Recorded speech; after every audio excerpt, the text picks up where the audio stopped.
Extol Hoxha's myth of Albanian economic self-sufficiency, but buses have had to be imported to show the few tourists allowed in glimpses of rusting oil drilling rigs and hydroelectric plants.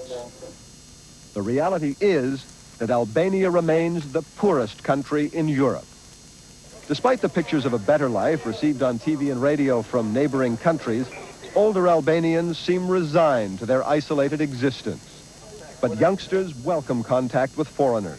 What's your name? My name is Peter. What's your name?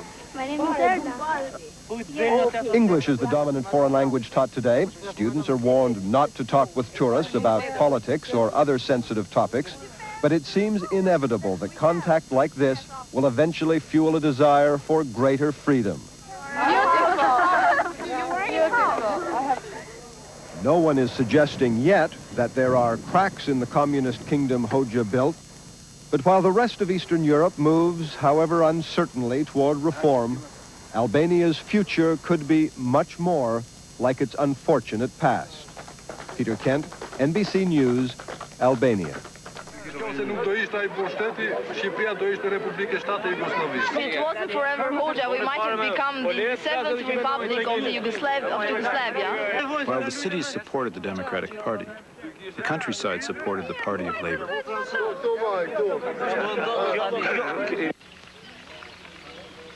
We returned to the village of Nikol to see if Estrika was still there and find out how the villagers looked at the election campaign. We found her at home on a day off from her new teaching job. Back when we talked the first time, were there things you would have liked to have said then that you didn't say? Kur takuam të herën e parë, a kishte gjëra që doni t'i thoshe dhe nuk I thatë? Oh, kishte sa du. Oh, there were a lot. Kishte goxha po, s'ma mbante. A lot, but I couldn't. I dared. Të them, kam let një muj mrapa, kam fjet me ëndra. When we talked to people in the countryside before, they generally said they were satisfied with life. Was there any truth to it? No. What did they want? Si të ta shpjegoj. Po, si ande aq politikane, megjithatë me aq sa e kuptoj unë. Këto ngjarjet e reja që kanë ndodhur tash kohët e fundit. Këto I kanë çoroditur njerëzit se thuash. S'po din se çfarë të bëjnë, se kujt ja japin votën, se nga drejtohen dhe ku të përplasen, s'po din.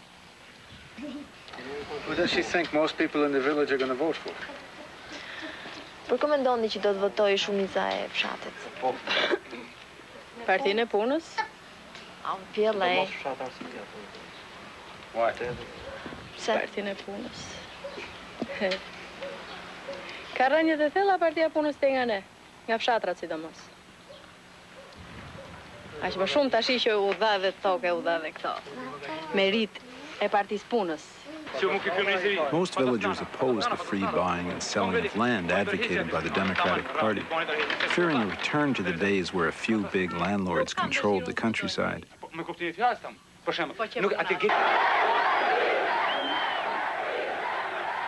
Many Albanians in the cities blame socialism and Enver Hoxha for keeping them from having a higher standard of living. They thought defeating the Party of Labor in the elections would open the doors to the West. Many people simply stopped working, expecting foreign aid to solve the economic crisis.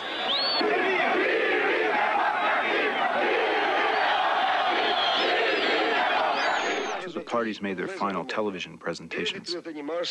Dita e fitores. Pas 3 ditësh fillon për Shqipërinë dhe mbar kombin shqiptar pranvera e demokracisë, pranvera e shpresave të pashuara. Me 31 mars ju do të votoni për Partinë Demokratike, do të votoni për demokracinë dhe kjo për shumë arsye. Po numëroj këtu poshtë disa nga më kryesoret. Ju do të votoni për Partinë Demokratike sepse doni ta shpëtoni Shqipërinë nga kthetrat e diktaturës bolshevike komuniste dhe ta nxirrni atë nga sistemi totalitar socialist. Ju do të votoni për Partinë Demokratike sepse e dini që votoni për Europën. Ju do të votoni për Partinë Demokratike sepse ajo shpreh vullnetin e popullit, vullnetin e Zotit. Vetë Zoti don paqe dhe demokraci. Ju do të votoni për Partinë Demokratike sepse Ajo do të fitoj me siguri dhe me të humurin, as kërkush nuk donë që të mbytet. Shok dhe shoqe, vëllezër dhe motra. Edhe një ditë ka mbetur deri në votime. Nga vota juaj varet fati i Shqipërisë, i gjithë shkaje që kemi trashëguar, varet drejtimi i ngjarjeve të ardhshme, varet se në rrugë do të hyjë vendi. Unë kam besim se më 31 mars, vota e popullit do të jetë për Partinë e Punës, sepse kjo parti e nxori nga mjerimi e padia, nga shfrytëzimi e robëria, e bëri zot të fateve të veta dhe të sovranitetit atë dheut, e rreshtoi midis popujve e vendeve të qytetëruar. On election day, voting proceeded peacefully. More than 97% of eligible voters went to the polls. Hundreds of foreign observers and journalists roamed the country looking for election irregularities. With the exception of an American congressional group who openly campaigned for the Democratic Party, most official observers, like the European Council, pronounced the elections free and well organized. As in any other European country, secret was assured, freedom of movement around the poll stations and information. The results were a shock to some and a disappointment to many. The PLA won 2/3 of the seats, but President Ramiz lost his own seat in Tirana. The Democratic Party swept the major cities, but made little headway in the countryside. They hinted at election fraud and vowed to continue their struggle. We will continue our struggle through peaceful, democratic, constructive, continuous efforts, and sure, we will complete the victory in the weeks and months ahead. The election marked a new stage in Albanian history, but the results settled little. Strikes and demonstrations continued as the urban population refused to accept the results, and the economic crisis became critical. The new parliament elected Ramiz president and Fatos Nano prime minister. In less than 3 months, the Nano government was forced to resign, and a coalition government was formed. Alia remained president amid declining popularity. The only thing certain was that political crisis would continue for the foreseeable future. Young people were pessimistic, confused, and scared. There are too many people with different political opinions, and they hate each other now. They were friends 3 or 4 months ago, and now they hate each other. And the children hate each other too. We just want to take the passport, and they say, no, we shan't come here back because it is a bad country, and they just want to go in the West. They don't want to stay here. It is not the solution. To leave the country is not the solution. I cannot say that everything from the past was nothing, but we never achieved a thing. But to be more precise, as to what we really achieved and what we didn't, I couldn't say. Young people are disillusioned and bitter, while Tori Labonia, who spent close to 1/3 of his life in prison, has not lost his ideals or hope for his country's future. Unë mendoj se Shqipëria gjatë këtyre 45 vjetëve. I think that during these 45 years, Albania has not gone backwards, but on the contrary, has advanced.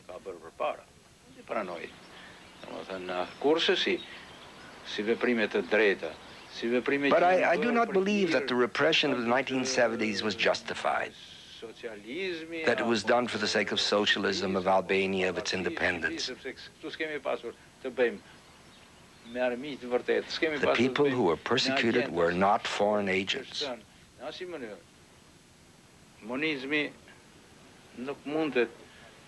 A one-party system can only produce a dictatorship. Although it is said that socialism has failed, I think that the ideas of socialism have not failed. I think that Albania, as a backward country, had no basis on which to build a socialist system, and as such, regardless of the results achieved, was destined to fail. But at the same time, I say that it is also the failure of Enver Hoxha's policies. I think that socialism can be built in more advanced countries.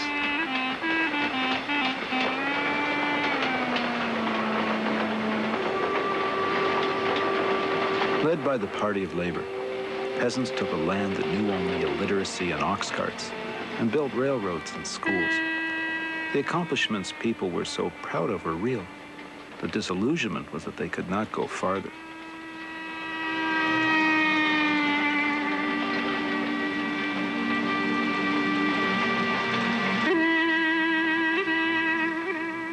People have dreamed of a society without exploitation for millennia. Many Albanians believed where others had failed, they had found the way. For a time, I was amongst many abroad who thought they had found original answers.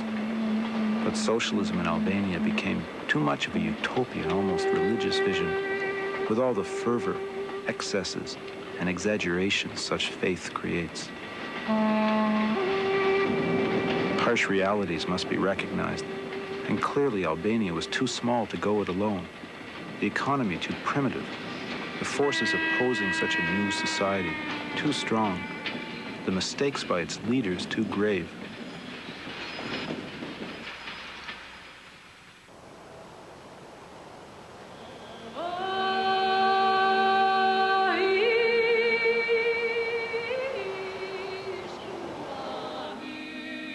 The new constitution of Albania drops the word socialist from the name of the country. An era is over.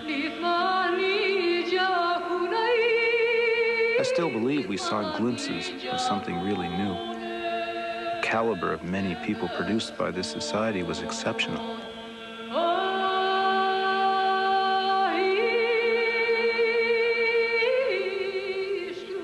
Whichever political force emerges to lead Albania in the coming years, one can only hope the best for a people who have fought so hard for the progress of their country.